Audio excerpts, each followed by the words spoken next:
رمضان رمضان رمضان يا حبيب رمضان رمضان ليتك دوما قريب.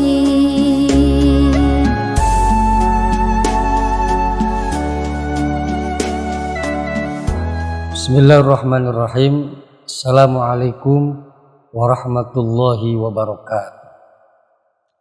Alhamdulillahi haqqi hamdih, wassalatu wassalamu ala khair khalqih, sayyidina wa maulana Muhammadir rasulihi wa abdih. Amma ba'd. Faqala Allah ta'ala fil Qur'anil Karim wa huwa asdaqul qailin. A'udzu billahi minasyaitonir rajim. Bismillahirrahmanirrahim. Ya ayyuhalladzina amanu taqullaha wal tanzur nafsum ma qaddamat lighad wattaqullaha innallaha khabirum bima ta'malun.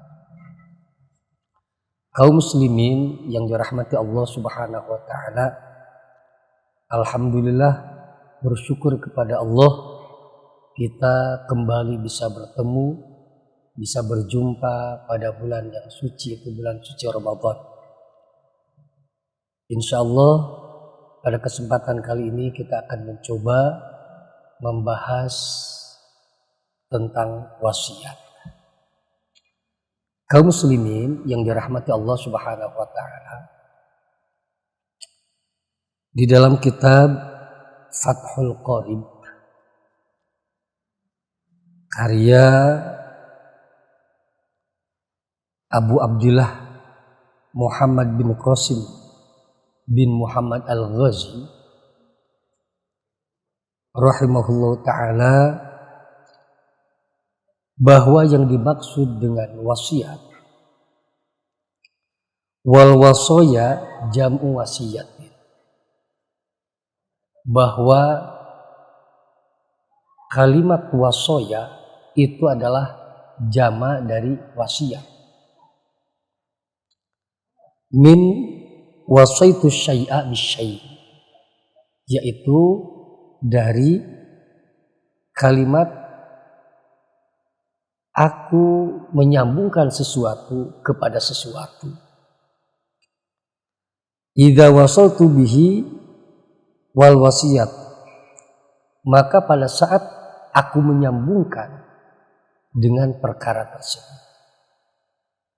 Kaum muslimin yang dirahmati Allah Subhanahu wa taala, wal wasiyatu, sementara definisi wasiat syar'an menurut syara, tabarru bihaqqin mudhafu lamma ba'dal maut. Wasiat adalah bersedekah sunnah yang disandarkan kepada waktu ataupun masa ba'dal maut, setelah seseorang meninggal. Maka dari definisi ini dapat diambil kesimpulan,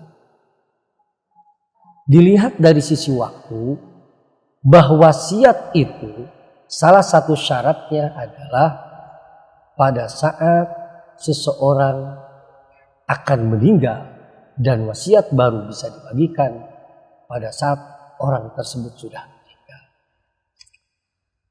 Kaum muslimin yang dirahmati Allah Subhanahu wa taala, lalu barang-barang apa saja yang boleh diwasiatkan? Wala yustaratu fil musa bihi ayyakuna ma'luman wa mawjudan, bahwa barang yang diwasiatkan itu tidak disyaratkan harus maklum dan sudah wujud. Artinya bahwa barang yang diwasiatkan itu tidak disyaratkan barang tersebut sudah ada, barang tersebut sudah terlihat. Wa hina idzin tajuju al wasiyah bil ma'lum wal majhul, kalladaini fil sadr. Maka wasiat boleh dengan barang yang ma'lum dan barang yang majhul. Barang yang majhul itu adalah barang yang belum terlihat. Sementara wasiat-wasiat barang yang sudah ada atau juga belum ada, seperti wasiat misalnya seseorang mewasiatkan kurma kering, tetapi kurma tersebut pohon kurmanya belum berbuah. Ini pun di dalam kitab Fathul Qorib itu diperbolehkan. Jadi intinya barang yang diwasiatkan boleh barang yang sudah ada, yang sudah terlihat, maupun juga barang yang belum terlihat. Kaum muslimin yang dirahmati Allah Subhanahu wa taala. Sekarang bagaimana ukuran dari wasiat itu? Kita sering mendengar bahwa wasiat itu sepertiga dari barang si fulan.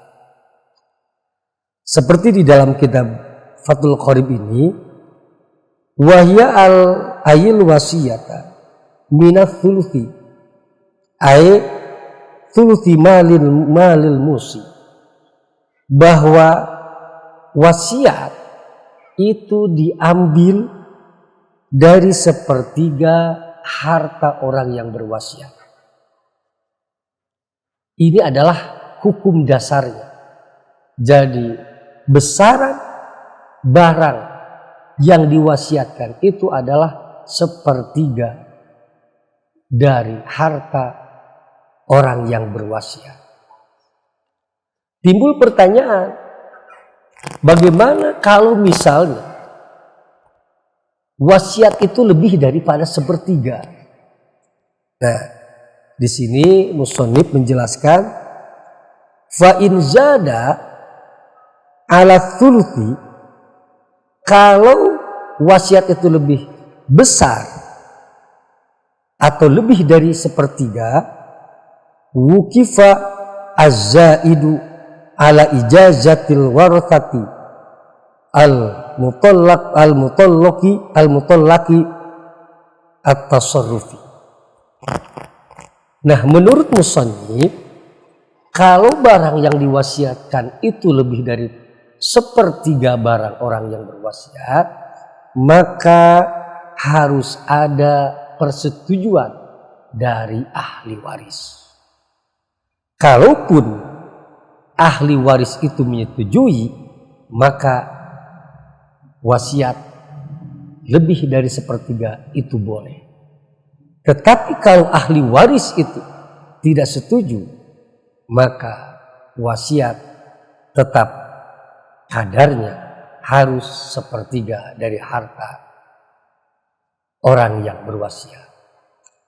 Kaum muslimin yang dirahmati Allah Subhanahu wa taala, timbul juga pertanyaan ataupun di tengah-tengah masyarakat kita sering terjadi, bagaimana kalau wasiat itu ternyata lebih daripada bagian atau ketentuan untuk ahli waris. Tadi cukup jelas bahwa di dalam kitab Fathul Qorib, wasiat itu boleh dari sepertiga, walaupun hukum dasarnya adalah harus sepertiga. Tetapi kalau ada persetujuan dari para ahli waris, boleh wasiat melebihi dari ketentuan, yaitu boleh lebih dari 1/3. Begitupun bisa jadi wasiat ini lebih besar daripada bagian para ahli waris. Nah, di dalam kitab Fathul Qorib ini tidak menjadi halangan kalaupun wasiat lebih besar daripada bagian para ahli waris. Kaum muslimin yang dirahmati Allah Subhanahu wa taala. Untuk itu bagi kita berkenaan dengan wasiat ini, kita harus yakin bahwa sesungguhnya baik wasiat ataupun harta warisan itu adalah sesuatu yang tidak bisa dipisahkan dari kehidupan manusia.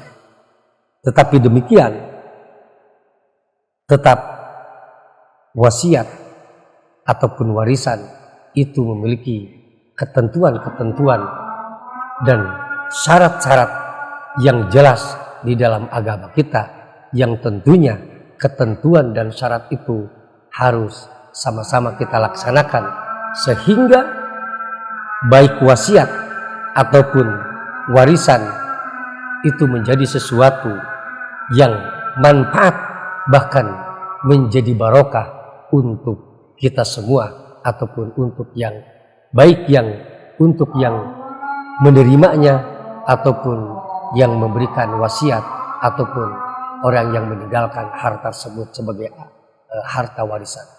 Kaum muslimin yang dirahmati Allah Subhanahu wa taala, kiranya demikian untuk kajian kali ini. Semoga ini menjadi tambahan wawasan keilmuan kita, terutama di dalam masalah wasiat. Allahumma inna nastaudiuka ma 'allamtanahu fardudhu ilaina inda hajati ilaihi fid dini wad dunya wal akhirah. Amin ya rabbal alamin. Lebih kurangnya mohon maaf. Billahi taufiq wal hidayah. Wassalamualaikum warahmatullahi wabarakatuh. Ramadan